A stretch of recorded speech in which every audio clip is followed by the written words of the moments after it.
आतिफ हुसैनी साहब, जैसे उद्धव ठाकरे जी आकर यहाँ पर दोबारा उन्होंने शहर के नामकरण को लेकर एक बात कही कि भाई शहर का नाम अभी भी बाकी है औरंगाबाद, आप क्या कहना चाहेंगे? नहीं, 7 तारीख के दिन 7 जुलाई को जनाब उद्धव ठाकरे साहब शिवसेना के प्रमुख ये 7 जुलाई को औरंगाबाद तशरीफ लाए थे। शिवसेना सम्मेलन कुछ तो भी उनका कुछ प्रोग्राम था, लेकिन यहाँ पर आने के बाद में जो उनके जहन की नफरत, जो ज़बान की नफरत, वो बराबर छलकाए उन्होंने कहा कि औरंगाबाद एयरपोर्ट का नाम क्यों नहीं बदला, जबकि मैं बदल चुका था। देखिए, दरअसल बात क्या है कि उद्धव ठाकरे साहब जो बात कर रहे हैं और उद्धव ठाकरे ने जो कहा, उनको बड़ी आशा और उम्मीद औरंगाबाद से लगी हुई थी कि नाम का राजकारण कर देंगे, शहर का नाम बदल देंगे, तो उनको लगा यहाँ से आमदार, उनको यहाँ से खासदार चुन के आ जाएंगे। लेकिन जैसी इनकी सोच थी, जैसी इनकी मानसिकता थी, वैसे परिणाम और वैसे रिजल्ट इस शहर ने उनको नहीं दिए। उनका उम्मीदवार तीसरे नंबर पर चला गया गंदी राजनीति की वजह से। देखिए, आप चीफ मिनिस्टर थे, आप मुख्यमंत्री थे, आज शिंदे साहब मुख्यमंत्री है। आप जब प्रदेश चलाने की जिम्मेदारी ले रहे हैं हाथ में, तो तुम्हारा काम है डेवलपमेंट के काम करना, तरक्की के काम करना, बेरोजगारी को दूर करना, और किस तरीके से आप महाराष्ट्र में बसने वाले लोगों को सहूलत फराहम कर सकते, उनका तहफ़्फ़ुज़ फराहम कर सकते, महिलाओं के लिए आप कौन कौन सी योजना ला सकते, उनका तहफ़्फ़ुज़ कैसे कर सकते, ये काम छोड़ के फालतूगिरी कर रहे हैं। उद्धव ठाकरे ने भी ये काम किए कांग्रेस एनसीपी के साथ मिलके, और बीजेपी और शिंदेगढ़ भी यही काम कर रहा। तो इसका मतलब इन लोगों के पास में प्रदेश के डेवलपमेंट का कोई मुद्दा नहीं है, ये सिर्फ नाम के सारे जिंदा रहना चाह रहे। अच्छा, कौन से नाम के सारे जिंदा रहना चाह रहे? औरंगाबाद नाम के सारे राजनीति जिंदा रखना चाह रहे। तो देखिए, ये सरासर उनका स्टेटमेंट भी गलत है, उनका कहना ही गलत है, और उनकी सोच ही गलत है। ये 1986-88 से ये इशू जबरदस्ती उठाए उन्होंने। चाहते पूरी तरह से शहर का नाम, डिवीजन का नाम पूरा चेंज होगा। अरे भाई, वो तो बहुत कुछ चाहते हैं। अब वो जैसा जैसा चाहते वैसा नहीं होता ना भाई। अगर तुम आग बंद करके कोई रात में कोई ख्वाब देख लेंगे और सोचेंगे मैं सुबह उठ के उसको पूरा कर दूंगा, तो पूरा नहीं होता ना। यही हमारा बोलना है शिवसेना वालों को, यही हमारा बोलना है सत्ता में बैठने वाले लोगों को कि डेवलपमेंट के नाम पे तुमने क्या किया ये बताओ। डेवलपमेंट का कोई काम इनके पास में नहीं है, और सिर्फ नामकरण की राजनीति। आज शिवसेना बीजेपी शहर के अंदर जो राजनीति करी, आज 25-30 साल से राजनीति जो इनकी चढ़ी, सिर्फ नामांतर के नाम पे। डेवलपमेंट क्या कर रहे बताओ ना मेरे को। पीने का पानी शहर को नहीं दे सकते आप कचरे के अंबार लगे हुए थे, कचरे का नियोजन आप नहीं कर सके। आप जो शहर के अंदर रास्ते बनना था वो आप काम नहीं कर सके। आपने शहर के डेवलपमेंट के लिए कुछ भी नहीं किया, आपने सिर्फ नफरत की, भेदभाव की राजनीति की और भ्रष्टाचार किया। और अभी इसी नामकरण को लेकर शहर में एक मुस्लिम नुमाइंदा काउंसिल की भी मीटिंग हुई, इस पर क्या कहेंगे आप? देखिए, बराबर आप बता रहे, ये मीटिंग हुई 5 तारीख को। मुस्लिम नुमाइंदा काउंसिल को मेरे समझ में नहीं आया कि जिस वक्त इस शहर औरंगाबाद का आंदोलन चल रहा था, शहर औरंगाबाद के नामांतरण का जब आंदोलन 15 से 20 दिन चला, जितने लोग वहां पर आके छातियां फाड़ रहे, गले फाड़ रहे, सांप निकलने के बाद लाठी पीटने का काम कर रहे, एक भी लोग आपको इस आंदोलन में दिखे थे क्या?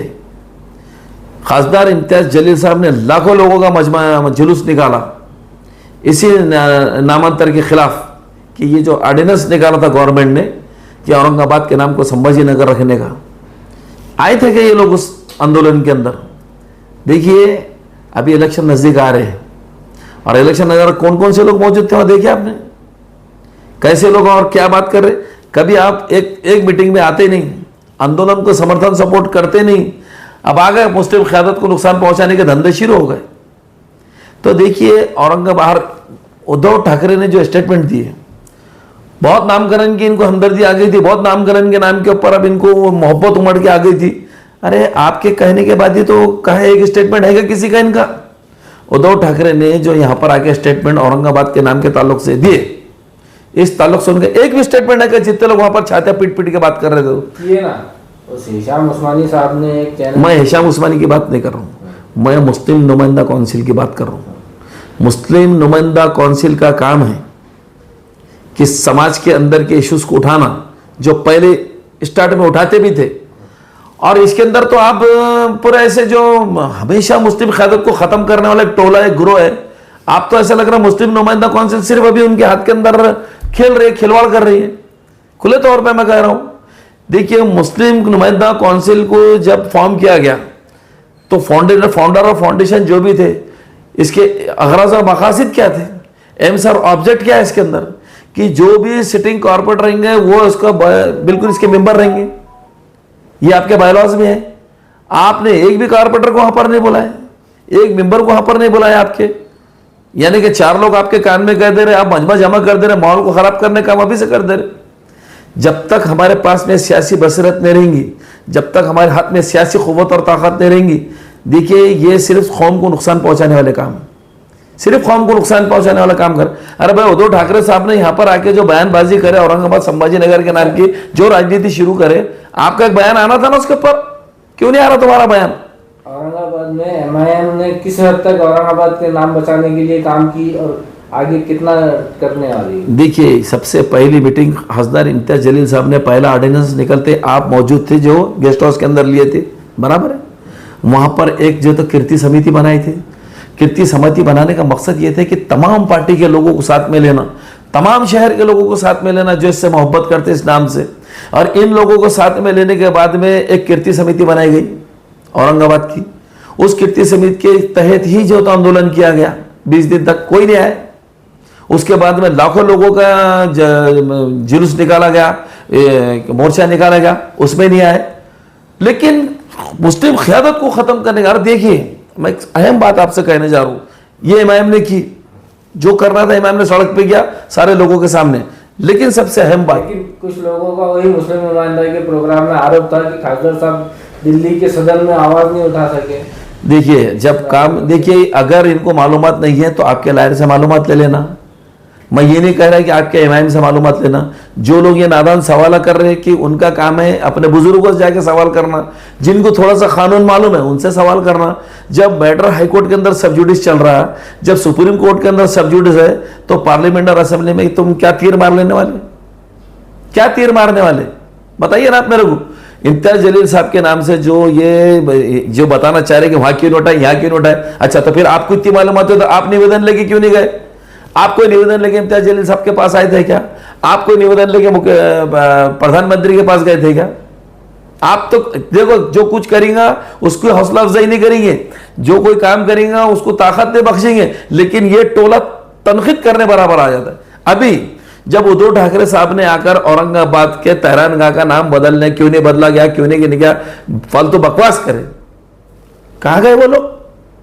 अभी महीना भर पीछे कहां है वो लोग जो बहुत इंडिया अलायंस की बात कर रहे थे, बहुत मशाल को वोट देने की बात कर रहे थे?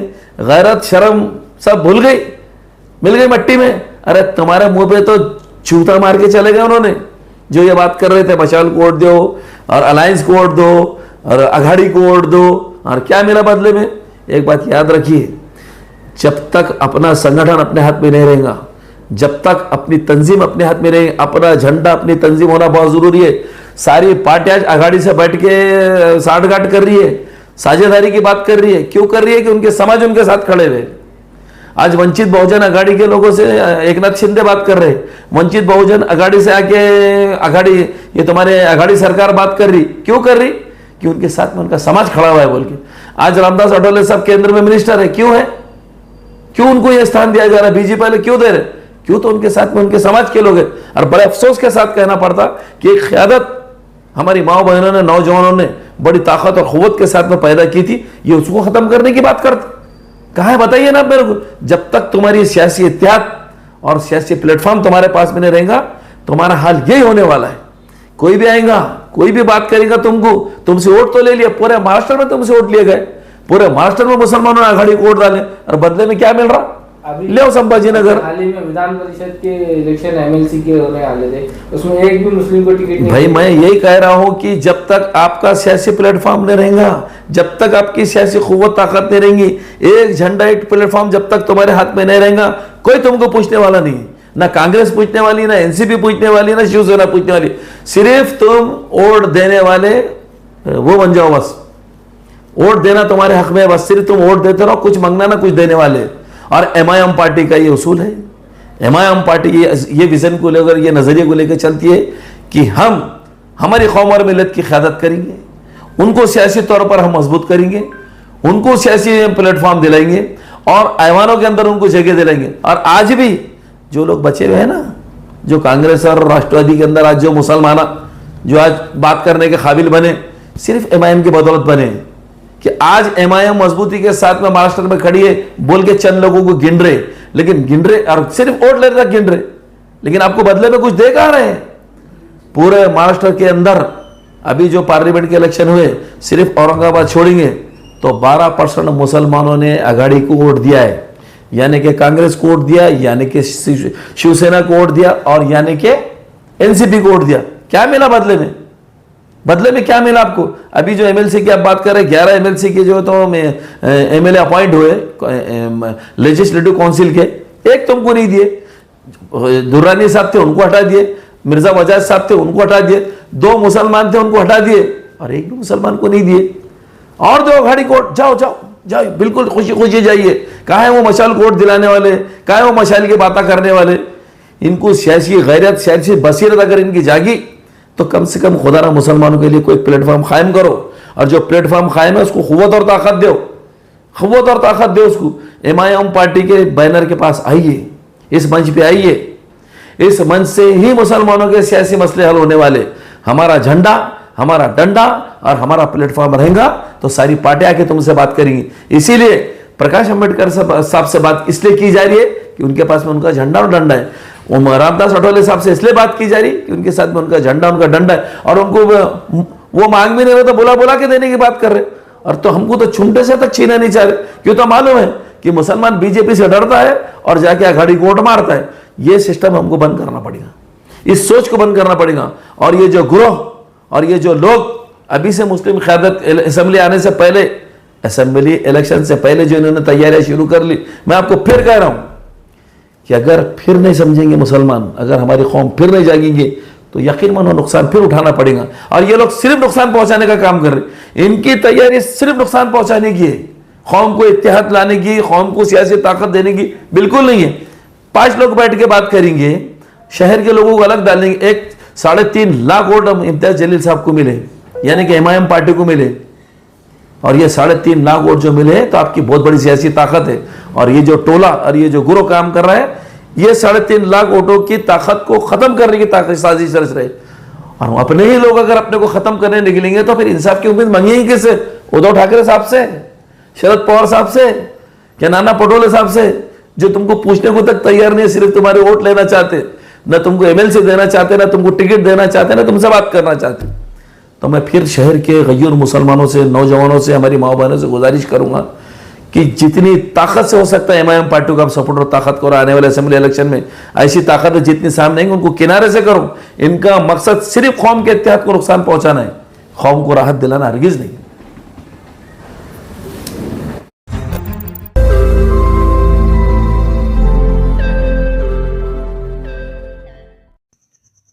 रोज नई खबरों को देखने के लिए हमारे औरंगाबाद समाचार चैनल को सब्सक्राइब कीजिए और नोटिफिकेशन पाने के लिए हमारे बेल आइकन को दबाइए ताकि हर खबर की नोटिफिकेशन आपको मिलती रहे।